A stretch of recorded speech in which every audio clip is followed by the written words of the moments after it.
Iran ର ସର୍ବୋଚ୍ଚ ନେତା ଆୟତୁଲ୍ଲା ଅଲି ଖମେନି ଆୟତୁଲ୍ଲା ଏବେ କରୁଛନ୍ତି କ'ଣ? ଏ ସମ୍ପର୍କରେ ଗୋଟିଏ କୌତୂହଳପୂର୍ଣ୍ଣ ତଥା ଗୁରୁତ୍ୱପୂର୍ଣ୍ଣ ଖବର ନ୍ୟୁୟର୍କ ଟାଇମ୍ସ ପ୍ରକାଶ କରିଛି।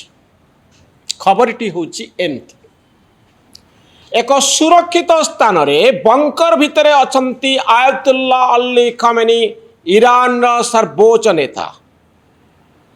ଆଉ ଏତିକି ବେଳେ ଏକ ଗୁରୁତ୍ୱପୂର୍ଣ୍ଣ ଘୋଷଣା କରିଛନ୍ତି। କ'ଣ ସେ ଘୋଷଣା? ଖମେନି କହୁଛନ୍ତି, ମୋର ଯଦି ମୃତ୍ୟୁ ହୋଇଯାଏ এই ଯୁଦ୍ଧରେ, ତାହେଲେ ମୁଁ ଦେଇଥିବା 3 ଜଣ ନେତାଙ୍କର ନାଁକୁ କନସିଡର କରିବ, ଆଉ ଏ 3 ଜଣଙ୍କ ଭିତରୁ ଜଣକୁ ମୋ ଜାଗାରେ ରଖିବ। ଅର୍ଥାତ୍ ଇରାନର ସର୍ବୋଚ୍ଚ ନେତା କିଏ ହେବେ, ତାଙ୍କର ପରବର୍ତ୍ତୀ ସକ୍ସେସର କିଏ ହେବେ, ଏ ସମ୍ପର୍କରେ ଘୋଷଣା କରୁଛନ୍ତି ବଙ୍କର ଭିତରୁ ଆୟତୁଲ୍ଲା ଅଲି ଖମେନି। ଇରାନର ସର୍ବୋଚ୍ଚ ନେତା ଧର୍ମଗୁରୁ ମାନଙ୍କ ଦ୍ୱାରା, କ୍ଲରିକ୍ସ ମାନଙ୍କ ଦ୍ୱାରା ଚିହ୍ନଟ ହୋଇଥାନ୍ତି। ଏଥିପାଇଁ ମାସ ମାସ ସମୟ ଲାଗେ। ସମୟ ବଦଳି ଯାଇଛି, ଯୁଦ୍ଧ ଚାଲିଛି। ଯେକୌଣସି ମୁହୂର୍ତ୍ତରେ ହୁଏତ ଆୟତୁଲ୍ଲା ଅଲି ଖମେନିଙ୍କର ଯୁଦ୍ଧରେ ମୃତ୍ୟୁ ହୋଇଯାଇପାରେ। ଇସ୍ରାଏଲର ଗୋଇନ୍ଦା, ଆମେରିକା ସମସ୍ତେ ଖୋଜୁଛନ୍ତି ଆୟତୁଲ୍ଲା ଅଲି ଖମେନିଙ୍କୁ। ଯେକୌଣସି ମୁହୂର୍ତ୍ତରେ ମୃତ୍ୟୁ ଆସିଯାଇପାରେ। ଆଉ ଏତିକି ବେଳେ ଯଦି ମୃତ୍ୟୁ ହୋଇଯାଏ, ତାହେଲେ ତୁରନ୍ତ ଆଉ ଜଣକୁ ସେଇ ଜାଗାରେ ସର୍ବୋଚ୍ଚ ନେତା ପଦବୀରେ ରଖିବା ପାଇଁ ତୁରନ୍ତ ନିଷ୍ପତ୍ତି ନେବା ଲାଗି ସେହି 3ଟି ନାଁ ଘୋଷଣା କରିଛନ୍ତି। ପୁରା କ୍ଷମତା ତାଙ୍କ ପାଖରେ ଅଛି, ଆୟତୁଲ୍ଲାଙ୍କ ପାଖରେ ଅଛି। ଖାଲି ଏତିକି ନୁହେଁ, ଯୁଦ୍ଧରେ ଅନେକ ଜେନେରାଲଙ୍କର ମୃତ୍ୟୁ ହେଉଛି। ଯେଉଁମାନେ ସମ୍ମୁଖରେ ରହି ଯୁଦ୍ଧ ଲଢ଼ୁଛନ୍ତି, ସୈନ୍ୟବାହିନୀକୁ ପରିଚାଳନା କରୁଛନ୍ତି, ସେମାନଙ୍କର ନାଁ ମଧ୍ୟ ସେ ଦେଇଛନ୍ତି, ତାଲିକା ଦେଇଛନ୍ତି। ଯଦି ଏମାନଙ୍କ ଭିତରୁ କିଏ ମରିଯାଆନ୍ତି, ତାହେଲେ ପରବର୍ତ୍ତୀ ଲିଡର ଭାବରେ ଏଇମାନଙ୍କୁ ବାଛିବ। ଏହାକୁ ଅତି ଗୁପ୍ତ ଭାବରେ ଦିଆଯାଇଛି। ଏଭଳି ପରିସ୍ଥିତି କାହିଁକି ସୃଷ୍ଟି ହୋଇଛି? ଇସ୍ରାଏଲ ଆୟତୁଲ୍ଲା ଅଲି ଖମେନିଙ୍କର ମୃତ୍ୟୁ ଚାହୁଁଛି, ଏକଥା ମଧ୍ୟ ପ୍ରକାଶ୍ୟରେ ଘୋଷଣା କରିଛି ଯେ ଇରାନକୁ ଧ୍ୱଂସ କରିବା ସହିତ ଖମେନିଙ୍କର ମୃତ୍ୟୁ।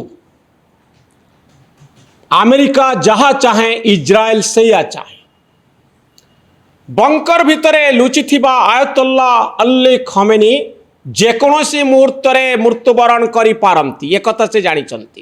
ତାଙ୍କ ବୟସ ହେଉଛି 86 ବର୍ଷ। ଯୁଦ୍ଧ ଯେଉଁ ଢଙ୍ଗରେ ଚାଲୁଛି, ଯଦି ସେଇ ଢଙ୍ଗରେ ଚାଲେ, ତାହେଲେ ଶୀର୍ଷରେ ଥିବା ଆର୍ମି ଜେନେରାଲ ମାନଙ୍କର ଯେକୌଣସି ମୁହୂର୍ତ୍ତରେ ମୃତ୍ୟୁ ହୋଇଯାଇପାରେ, ନେତାମାନଙ୍କର ମୃତ୍ୟୁ ହୋଇଯାଇପାରେ। ଆଉ ଏଥିପାଇଁ ତୁରନ୍ତ ନିଷ୍ପତ୍ତି ନେବାର ଆବଶ୍ୟକତା ଅଛି। 3ଟି କାରଣ ଯୋଗୁଁ ଇରାନ ଚିନ୍ତିତ। ଗୋଟିଏ କାରଣ ହେଉଛି ଆୟତୁଲ୍ଲା ଅଲି ଖମେନିଙ୍କର ମୃତ୍ୟୁ ପାଇଁ ଇସ୍ରାଏଲ ଆଉ ଆମେରିକାର ସଜବାଜ, ଏଥିପାଇଁ ଚାଲିଥିବା କାର୍ଯ୍ୟକଳାପ। ଦ୍ୱିତୀୟ କଥା ହେଉଛି ଇରାନର ଯେଉଁ କ୍ରିଟିକାଲ ଇନଫ୍ରାଷ୍ଟ୍ରକ୍ଚର ରହିଛି, ଯେଉଁ ଆଣବିକ କେନ୍ଦ୍ର ରହିଛି, ଯେଉଁ ଅଏଲ ଆଉ ଏନର୍ଜି ସେଣ୍ଟର ଗୁଡ଼ିକ ରହିଛି, ଏହା ଉପରେ ଯେକୌଣସି ମୁହୂର୍ତ୍ତରେ ଆକ୍ରମଣ ହୋଇପାରେ, ନଷ୍ଟ ହୋଇଯାଇପାରେ।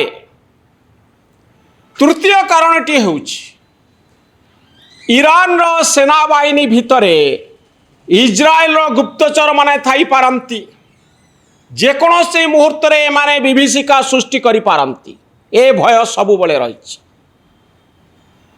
ଏହା ଭିତରେ ତେହେରାନ ଛାଡ଼ିବା ପାଇଁ, ଇରାନର ରାଜଧାନୀ ତେହେରାନ ଛାଡ଼ିବା ପାଇଁ ଇସ୍ରାଏଲ ଘୋଷଣା କରିଛି, ଇସ୍ରାଏଲ ନିର୍ଦ୍ଦେଶ ଦେଇଛି, ଯେଉଁଥିପାଇଁ ତେହେରାନରେ ରହୁଥିବା ଲୋକମାନେ ଏହି ସହର ଛାଡ଼ୁଛନ୍ତି, हजार हजार संख्यार लोक सहर छाड़ुछंती। सहर छाड़िबा पळे एक अभूतपूर्व परिस्थिति सृष्टि होईछि। होटेल माने तांका द्वार खोली दउचंती। सुपर मार्केट रे डिस्काउंट रे लोकन को खाइबा सामग्री दिया जाउछि। गोटिए ब्रेड किणी साथी लोक आउ गोटिए पाई जाऊ एथिपाई ईरान रो लोक माने चेष्टा करुछंती। जीवन विकल रे सहर छाड़ुथिबा लोकंकर दुर्दशा बढ़ी बढ़ी चली एक भयानक परिस्थिति सृष्टि होईछि।